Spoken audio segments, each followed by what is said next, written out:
Dr. Kausar Shah is also with us. Dr. Shah, maybe you may want to share your experience and also any suggestions that you have. See, we have to look at solutions now. Yeah, okay. So in fact, my experience, I would just like to say in one line. Today, we almost saw a doomsday. We were just nearing the end of the oxygen in our hospital, and we had 200 plus patients whose lifeline was purely dependent on the oxygen continuous supply. Now, when this was about to be hampered, we were absolutely panicked and we were really scared. But somehow we kept our cool, we reached out to authorities, we got some help as well. And we also tried not to get the panic be routed to the patients or attendants level, because then it could have been a difficult task to handle that. Now, coming to the situation, I think one of the key points, I mean, some of the speakers have already spoken, that while the industries were being shifted from Delhi region, it remained in NCR, but as a result of the shift, they were actually in somewhat in UP, some in Haryana, some in other states. So now when this crisis happened, everybody is trying to control their own states and try to see how their supply can be taken care of in their own state.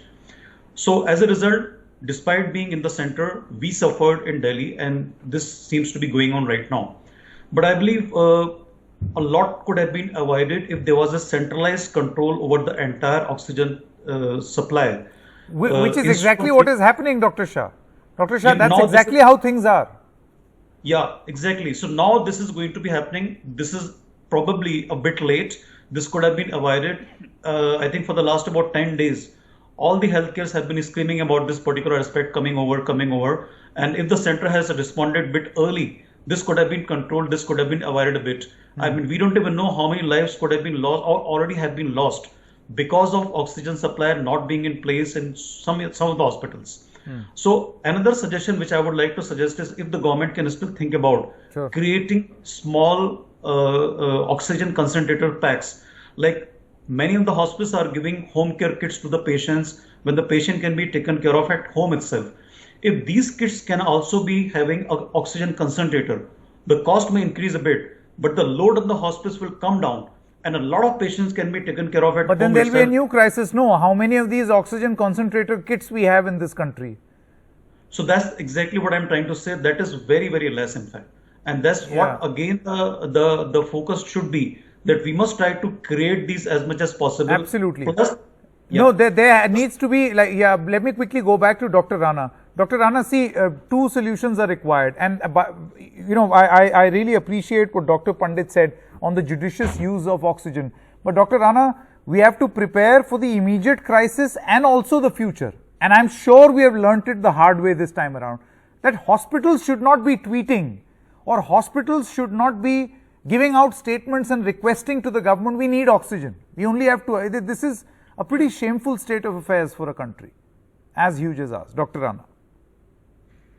Yes, Saket, you're right. It is for the first time that we ever requested the government. Actually, in fact, we never requested government, but when our regular vendor, Inox, told us that they cannot give us more than 5,000 cubic meter of oxygen, which is just double the normal requirement.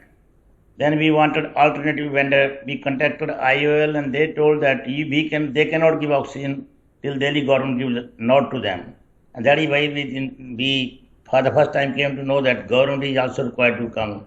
And now, as you rightly pointed out, they have got some nodal officers and other people that are regulating it, But I think it is a very difficult task.